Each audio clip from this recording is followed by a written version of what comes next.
Hey guys, it is Wednesday night. Everyone is asleep in my house and it's pretty cold outside, so I'm really excited to sit down and look at my seed packets to get me through. We're supposed to get snow tomorrow afternoon, which I actually love. I like a good snow or two every winter, and then I'm done and I'm ready for spring, but we haven't had any snow in 2 years, so hopefully we're gonna get a few inches and we'll all be home on Friday together. That's my hope. But for now, I went on a shopping spree today for seed packets. If you missed my video last night, we have at least one mouse in our garage, and that little sucker ate pretty much every seed packet that I had out there. So important lesson, either keep the seeds in the house or put them in some sort of container that a mouse can't get through. I'll know that next time. I think I might have a problem though, because I bought, I think 53 packets of seeds today. I'm just gonna do this. I have them all laid out here. I mean, Steve, my husband, thought I was crazy when I came home with these packets. I went to 6 different stores to buy these and had the best time. I went to work this morning. On Monday and Wednesday mornings, I tutor at First Colonial High School, where I taught before Gavin was born. But it was a quick day. The kids are testing this week, and I only worked with one student. He's testing tomorrow. And Steve took the day off. And so we had arranged he was gonna pick up Georgia from preschool, and I was gonna have the morning and early afternoon to shop for seeds, and I took full advantage. So I'm just gonna talk a little bit about some of the things I got and what I'm excited about, and try not to make this too long. I'm not gonna talk about all 53 packets. So I'll talk about the flowers first. So you can see here I've got 4 different packets of marigolds, different varieties. Just because I love doing companion planting, and marigolds are amazing for the garden. They help with insects, you know, the bad ones. Some are beneficial, of course, many, but they help with the destructive pests. And I have nasturtium as well, which I love. These are apparently edible. My friend Brian told me that, and he was appalled that I don't eat the nasturtium in my garden, but I love growing them, and they have the cutest little leaves that look almost like a lily pad. They're so beautiful. I'm just gonna talk about a couple more flowers. Black-eyed Susan. Now, we garden for food and for butterflies, because we raise butterflies here, and so we want to attract as many as we can. And so Black-eyed Susan are one that butterflies love. But I also got this vining one that we got last year. We were at the farmer's market in the children's garden one day. If you haven't been there and you're local, it's the one right off of Dam Neck, and they have the most beautiful children's vegetable garden, where they encourage the kids to come in and touch everything and taste things, you know, just pull it right off of the plant and taste it. And they were giving away some plants, and so I got a little baby Black-eyed Susan vine, and I didn't know if it would do anything, but I planted it on our fence. We have a very unattractive chain link fence, so I like to grow things on it to help cover it up. And it was just the sweetest little plant. I loved it. So I got, and they're annual, so I got a packet of that. I have this on that same fence farther down. This is passion vine, and I had not seen it before last year. I'm learning so much about plants as we're raising butterflies, and so I think this will come back, but just in case it doesn't, I wanted to have some seeds. And I also plan to have one growing up the wall of our butterfly house. These are for fritillaries, and we are supposed to get, I can't even remember the variety. The variety we're supposed to have here, we never saw. We got Gulf fritillaries, which come from Texas, and they laid eggs and hatched into October, maybe early November. It was crazy. I mean, it was really too cold for them to even be able to fly at that point. But I definitely want those again this year. So I made sure and got a passion flower. And then this is called Tithonia, or Mexican sunflower. And I got this one because the monarchs that we raise, and we have an abundant monarch population around here, that is their best food source when they migrate to Mexico. It really helps load them up so that they can make the trip and make it all the way there. And then I just cannot control myself with sunflowers. One of my dreams a few years ago before I started gardening in earnest was to have a beautiful vegetable garden with sunflowers growing in and around it. And so I love, love, love my sunflowers. So these are just a different array of colors and heights. And so I'm really excited about that. Okay, vegetables. I went completely crazy. I don't even know if I have room for all of this, but I'm gonna do my best. We're doing a lot of vertical gardening this year, more than I've ever done before, and it's really gonna expand the blueprint of my garden and let me do more than I would just do if I were letting everything grow on the ground. So, tomatoes. I had some very specific tomatoes that I wanted, and I wasn't able to find all of them. Lord knows I tried. I drove all over this city. I found some, but not all. And I'm really at a point where I've got to get these seeds started, or I'm not going to be able to do anything with them, and I'm just going to have to end up buying plants. And I want to avoid that if I can. But I religiously, I know everything's going to be backwards, right? But that's okay. I listen religiously to a podcast called You Bet Your Garden. My Uncle Robert suggested it several years ago. And the host is Mike McGrath. I'll show you his picture. And he wrote this tomato book, which I absolutely love. And you can see I have a page marked in here, and that is the seed starting page, because it applies to tomatoes, peppers, eggplant, things that need more heat for the seeds to germinate. And it's a whole process, but anyway. So I've got some 4th of July hybrid, only because I want to plant some that are going to be ready a little earlier. And then I've got 2 different cherry tomatoes, one red and one yellow, because I just think those will be so pretty growing together. And we eat a lot of cherry tomatoes around here. Steve buys them all year long, and we love summer when we can stop buying those tomatoes. And then these 2 are, I believe they're both heirloom varieties. Maybe not. The Black Krim is definitely an heirloom. This is one of Mike McGrath's favorites, the one who wrote the tomato book, and so I've been curious to try it. Apparently it has a nice smoky flavor. It's a beautiful heirloom with some variegation and, you know, just that heirloom look about it. And then the last one is called Rutgers, and I discovered a farm in central Arkansas that has a really great YouTube channel. And she recommended, her name is Jess, and her husband is Jeremiah, and they have this gorgeous farm. But she recommended that particular variety. She has a top 10 tomato video that I watched. And so I wasn't able to find many of the ones that she recommended, but I was able to find that one. Okay, I'm gonna talk for a minute about squash, because squash breaks my heart every year, and I can't quit it. I have to grow squash. And this year we're buying cattle panels, and we're gonna have arches. My plan is 8. I'm telling you, Steve thinks I'm crazy, but I just love it so much.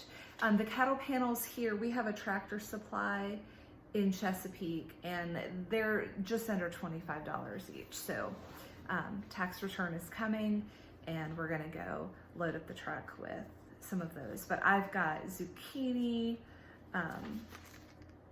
you know, yellow squash, which was a staple growing up in my home, and we love sauteed yellow squash with just some olive oil and onion and salt and pepper, and it's just so good. I've got some small sugar pumpkins, because in my mind, I'm not going to have to buy canned pumpkin. I'm going to raise enough pumpkin to be able to harvest what I need. I've just got some sweet little, you know, a little variety of little pumpkins. My kids love these. We go to Trader Joe's and the pumpkin patch, and they cannot stop picking them up, and they want to bring them all home. So hopefully we'll have some luck there. I've got acorn squash, which I love, in the oven. And then we love spaghetti squash in this house. And I make a spaghetti squash lasagna, and we do all sorts of things with it. The problem with squash here in this area, and I know this is pretty common, we have two different pests that clean out our squash plants. The first are the squash bugs, the little kind of beetles that lay eggs on the underside of the leaf, and you'll see them crawling on the stem. At night they hide underneath, and I don't think they're our biggest problem, but what I've read and heard is that they inject some sort of toxin into the plant, and if you let it go long enough, it'll eventually kill the plant. So what we do is we go out, Steve likes to take a lighter out in the garden, and he burns the spots where the leaves are. Everyone says just scrape the leaves off and put them in a bucket of soapy water. I've had no luck scraping these things off. I don't know if I'm supposed to just get over myself and use my thumbnail to do it. I've tried to use different things, and I can't get them to come off without destroying the leaf. So he just burns that spot, and it's fine. And then if you let it go to the point where you have the bugs, you're supposed to pick them off and put them again in a bucket of soapy water. We try to manage it so that doesn't happen. And last year we actually did a really good job. It gets more difficult when the plant gets bigger and you've got all of those beautiful spiny leaves, but we were able to stay on it last year. The real problem with my squash plants is called the squash vine borer, and it's actually a moth. It doesn't look like one. If you ever see it land, it looks, I don't even know how to describe it. It looks almost like a bee, except it's red and black striped. And it lays its eggs on the bottom of the stem, and then a caterpillar hatches, and it bores into the stem, and it eats your plant from the inside out. And you know that you've got this because your leaves will start dying, and eventually, if you let the plant stay there, you'll be able to just pick it up, and the stem will be pretty much cut clean across from where the caterpillar has done all this damage. So for that, I have a product. It's in the same family as those mosquito dunks that you can buy. It's completely natural. It's a naturally occurring bacteria or fungus or something. I don't know. I'll get the bottle eventually and show it to you. But it doesn't hurt anything except the very specific insect that it's made to kill. And so with the mosquito dunks, that's BTI is what you'll sometimes see it marketed as on the container. And you put the dunks, we have granules actually, because I like to control the amount that I put in. You put it anywhere you've got standing water, and mosquitoes will lay eggs, and when the eggs hatch, the larvae die immediately if the water's treated. And you only have to retreat once a month. So my son, Gavin, loves to walk around with me and help me shake the granules. We have self-watering pots, and we put the granules under there, and we have a bird bath that we treat, and anywhere else that I have standing water. I don't dump it out, I treat it, because you know, the more larvae you can kill, the fewer mosquitoes you'll have.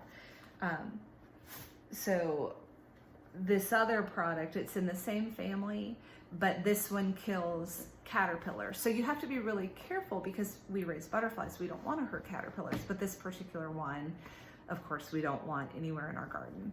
So I last year started injecting the stem of my squash plants with this. You mix it with water to dilute it.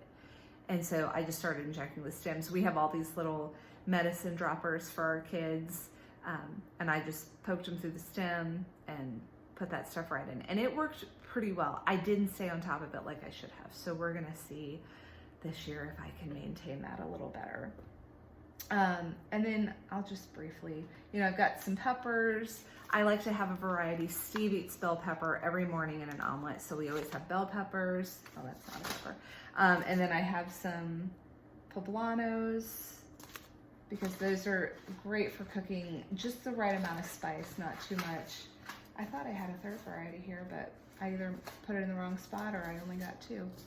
Shocking, I got fewer than I thought I did. With those cattle panel trellises, I just love pole beans. They remind me of my Nana and gardening with her when I was little and snapping the beans. So I have, these are gonna be really cool. I'm excited about these. These are called yard-long beans, and they will, in the right conditions, grow up to a yard. Usually they're about 12 inches. But I like that because I want to be able to freeze some beans because we eat a lot of them in our family, and anything I can do to save money at the grocery store is great.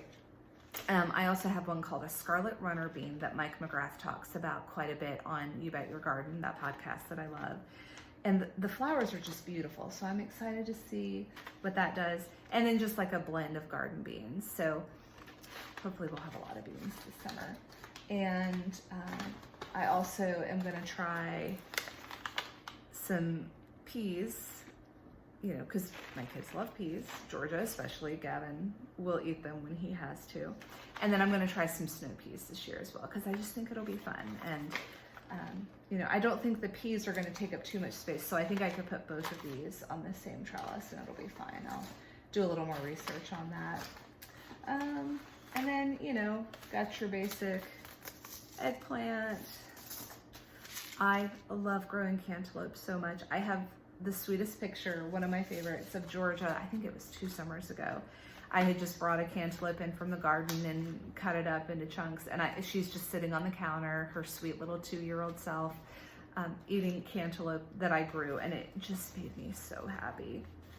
I have developed a real love for Swiss chard, so I'm gonna try to grow that this year. I'm gonna try carrots. I have a bed that had blueberries in it, and I just can't grow blueberries here. Even the garden centers will often sell varieties that are not meant for our zone. Blueberries like cooler weather. They grow naturally in Maine and peat bogs, and so they like really acidic soil, and they don't like it to get too hot. So I just struggle with that. I'm not spending any more money on blueberry bushes. I give up. So I've got this really nice loose soil in a raised bed where those were. And so I'm gonna try carrots because root vegetables like a nice light soil that they can, grow through pretty easily. I've got bunching onions or scallions. I do a couple of meal kits. Now we're using Dinnerly, but I did Blue Apron for a while. And instead of sending an onion, most times for a recipe, they'll send scallions, and they have you slice the white ends as like your aromatic that you put in with your garlic and whatever when you're starting the dish.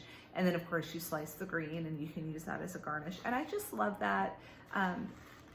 And they're just so pretty. And so I thought I'd try those. I've got some cucumbers, of course, because we eat a lot of those. I have pickled in the past. It's so time consuming. I don't know if I'm gonna do it again. And we still have pickles from 2 summers ago that may not even be good at this point, but I give them away to everyone who comes in. So we don't eat as many pickles as I feel like we will when I'm canning on the front end, and I'm, oh, we won't have to buy pickles all year. We don't buy a lot of pickles anyway. So yeah, I just bought ones for slicing and eating in salad. We eat a lot of salad for lunch during the summer. I've also got some corn.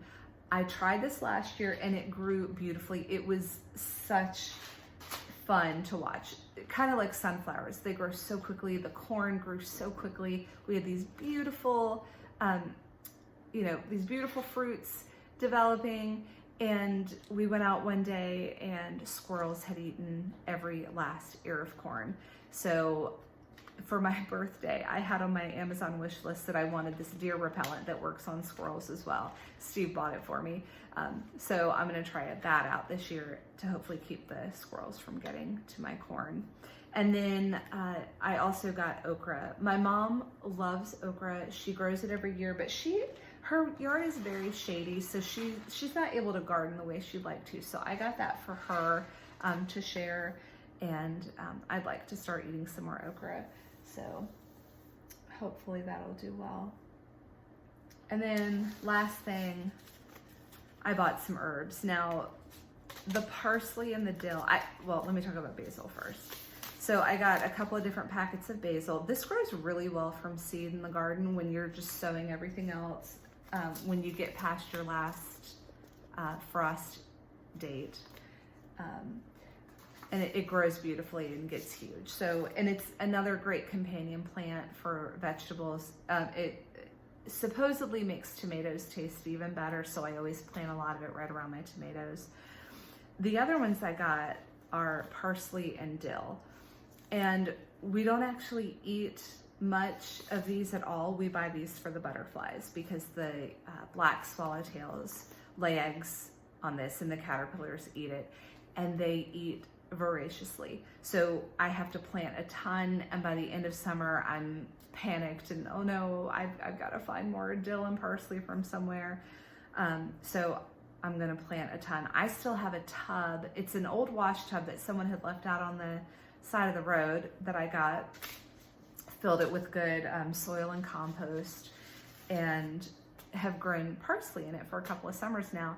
We've had such a mild winter. You know, we've only had a handful of nights where it's frozen. That parsley is still gorgeous and green. And so I'm praying it makes it through the snow that we get. It's too heavy to drag into the garage or put in the greenhouse. So I'm just hoping it makes it through. I guess I could cover it up. Maybe I'll think about that. Cover it with something to protect it. But I'm really excited about these because the monarchs and the swallowtails are the most prolific butterflies that we get here in our yard. We have other host plants, and we're Butterfly Society members, so we can go to events there, and other members will bring caterpillars that they have in their yard, which is just a lot of fun because then you can get other types of butterflies started in your yard that you have trouble, getting to come naturally. So, but we'll see what the year brings, and I'm just so excited. The last thing I want to show, and I'm gonna have to redo this because this is just a really simple sketch that I did quickly before I bought seeds, and so I bought more than I even have on here. But I sketch out my garden so you can see my raised beds, my greenhouse, the circles in the back. We've got raspberry and blueberry bushes, or did I say blueberry? Blackberry and raspberry.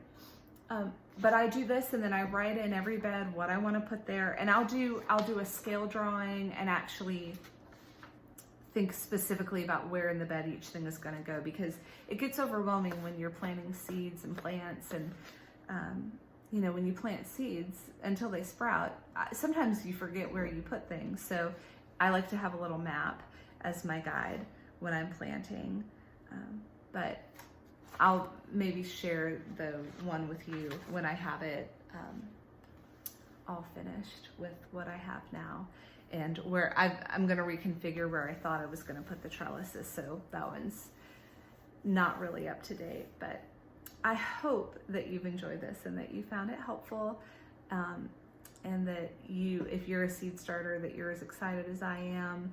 And if not, just enjoy the journey along with me, and I'll see you next time. Good night.